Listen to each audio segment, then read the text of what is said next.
Lancaster, Massachusetts, home to Bloodtown Forest. Arthur W. Blood donated this land to the town of Lancaster in 1946, hence its nickname. Since then, it has been littered with claims of the paranormal and urban legends. Paranormal claims of an apparition of a man wearing a robe and carrying a lantern has been seen walking around the trails of this forest. One of the gruesome urban legends about this land is that Mr. Blood was in fact a mentally unstable killer who hung the bodies of his victims in the trees throughout this forest. Could any of this be true? One thing is for sure, this is exactly what drew the attention of the HFT crew.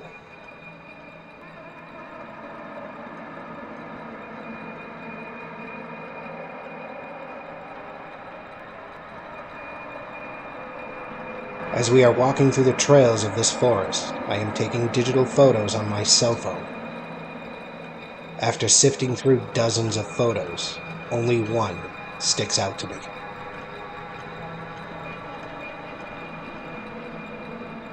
Here, in the highlighted area of this photo, when zoomed in, you can clearly see what almost looks like a face peering back at me from behind this tree.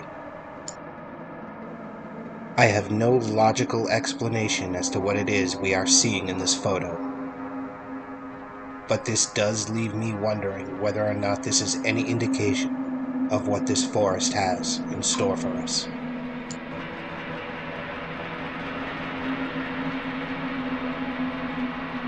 Smart one. Oh my god, dude.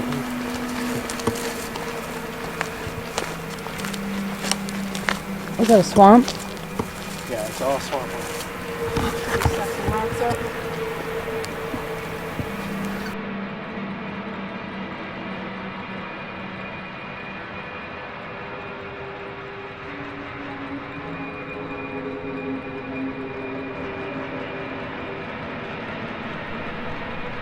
As we come to this clearing within the forest, I decide to set up for a spirit box session.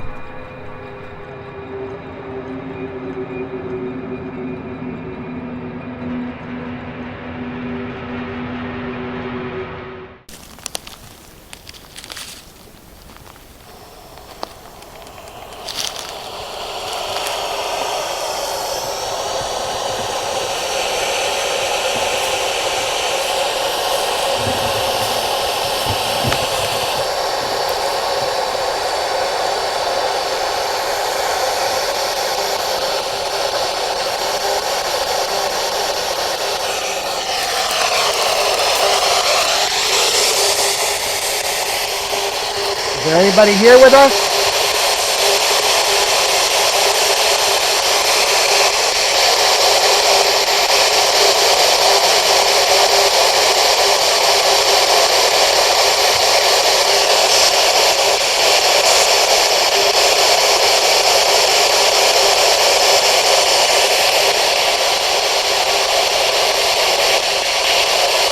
We don't mean any disrespect.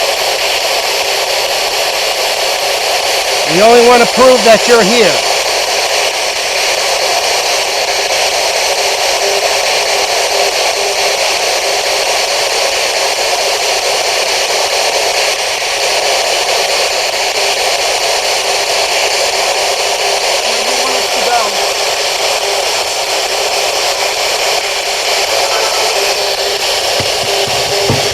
I just heard something. Yeah. Hi. Hi. Hi.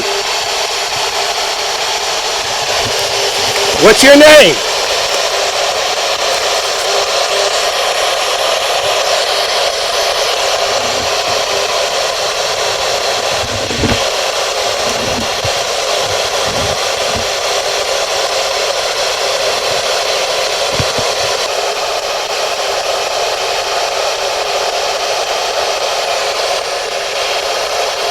Do you mind that we're here?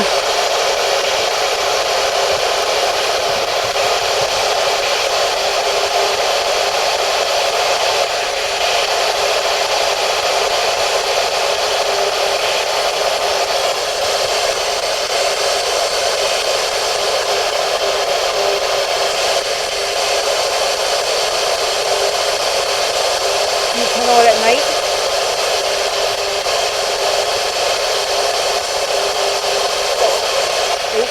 Yes? No? It sounded like 2 words.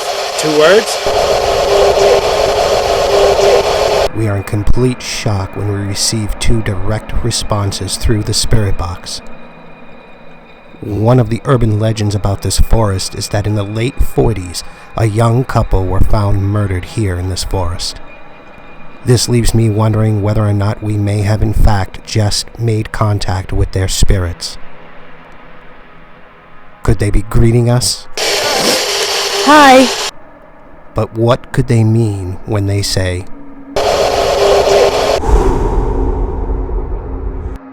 with no further responses coming through the spirit box, I decide now is a good time to split up. I send Shannon back down the hill towards the swamp area we came across earlier to conduct her own spirit box session, while Mary and I remain here to try an EVP session. I'd be lying if I said I wasn't scared. Oh, shit. Somebody was here.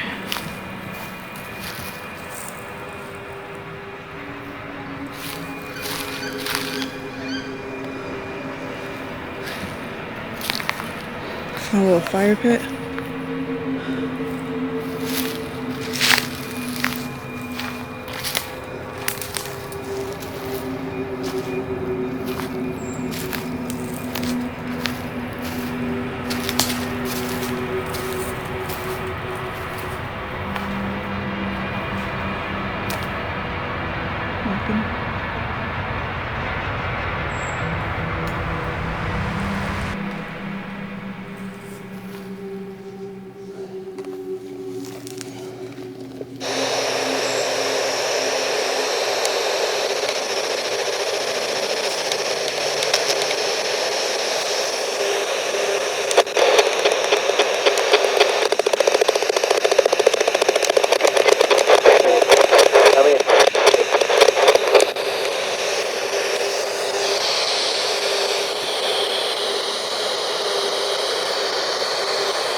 Okay.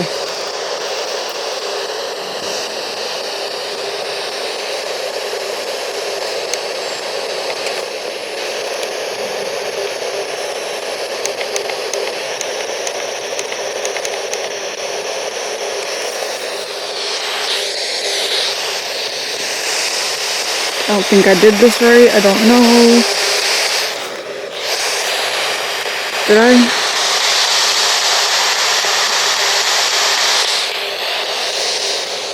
Okay. Is there anybody here right now with me? Hi. Is there anybody here right now with me? Hi. To our amazement, Shannon captures a direct response through the spirit box. The word hi comes through clear and almost sounds identical to the one we captured earlier up the trail. Could this be the same spirit that we were speaking with earlier, communicating with Shannon? Could this response indeed prove without a shadow of a doubt that we are communicating with the spirits of the would-be murder victims here in this forest? Is there anybody here right now with me? Hi.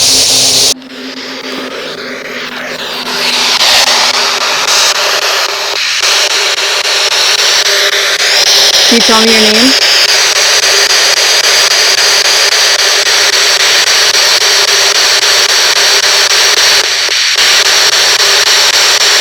Can you let me see you?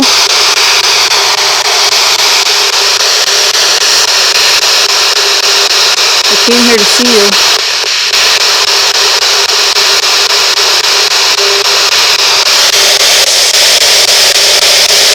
If not, can you talk to me?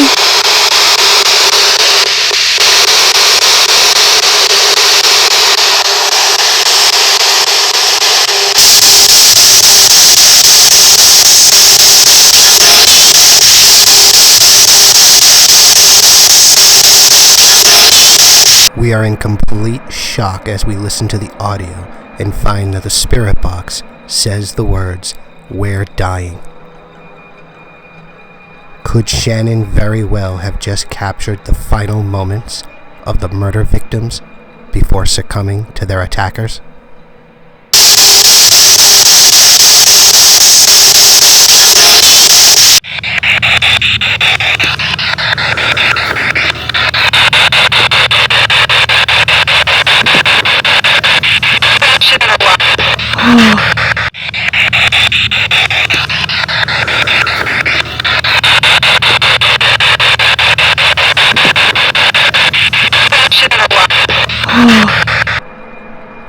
When Shannon decides to switch to the SB7 spirit box, she almost immediately receives a response of, "Come sit on the rock." We are all in complete shock as this marks the first time that any of us has ever received a full-blown sentence through any spirit box device that we have ever used. This voice almost seems to have the same female-like quality that the one Shannon heard earlier saying hi to her. Could Shannon actually be having an intelligent conversation with someone in the afterlife? And did this spirit just invite her to sit down so that they may comfortably share their experiences with her?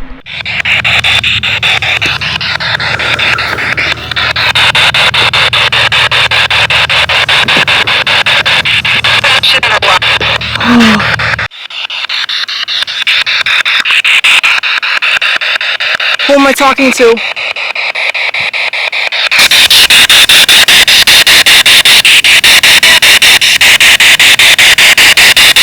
Who am I talking to?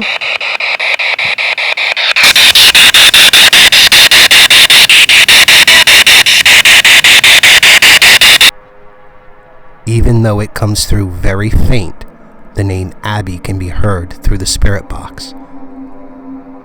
Interestingly enough, it seems to sound like the same female voice that has been coming through right along. Could Abby be the name of one of the murder victims said to have been found here in this forest? And if so, could Abby be desperately trying to come through from the other side in order to share her story? Who am I talking to?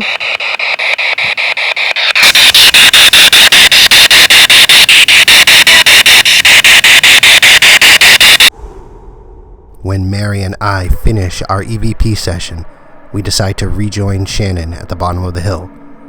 Unknowingly, our camcorder captures something quite interesting.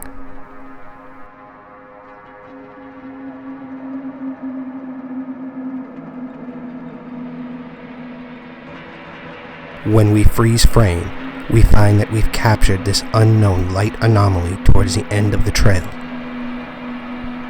What I find interesting is that at this point in the investigation, it is now dusk, and with the sun completely behind the horizon, I know that there is no light source strong enough to cause any kind of reflection off of a surface or any kind of lens flare.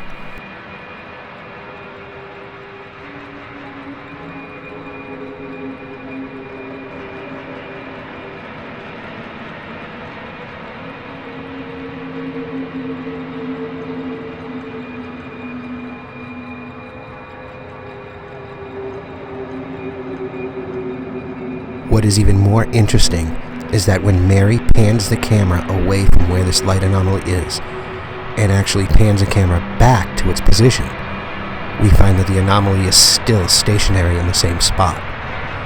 But mere seconds later, it actually fades out and disappears.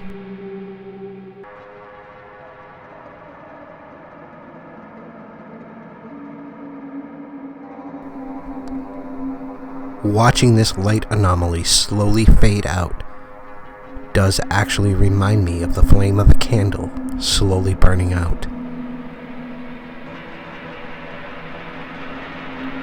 This leaves me speculating whether or not we may have just captured video proof of the male apparition, who is said to have been seen walking these trails carrying a lantern.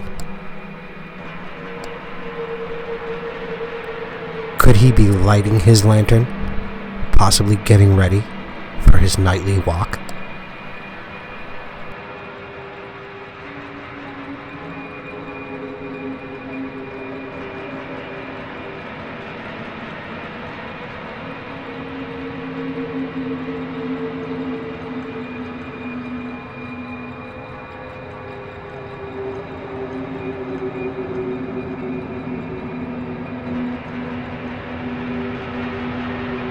Before concluding our investigation, I decide to equip Mary with a full-spectrum body cam and digital recorder so she may conduct a solo EVP session. Anybody there?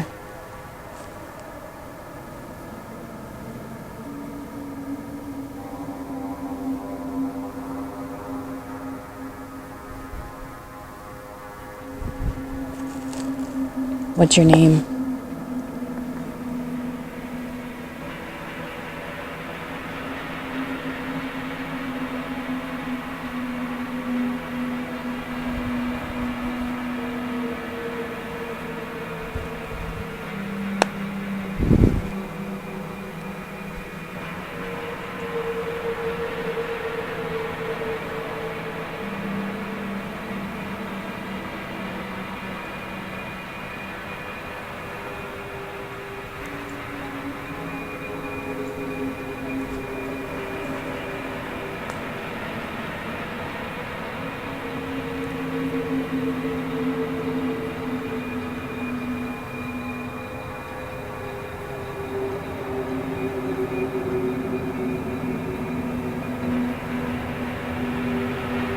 Have you murdered somebody here before, or were you killed?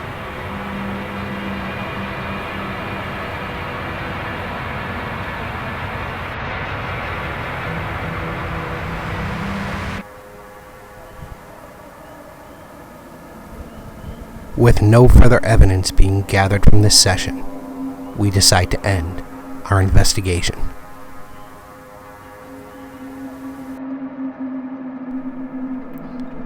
Bloodtown Forest is a beautiful location filled with mystery, urban legends, and paranormal claims for investigators of all types. The only thing I leave here wondering is whether or not the evidence we gathered may have proven for a fact that these urban legends are true, or will these claims and urban legends be forever shrouded in mystery?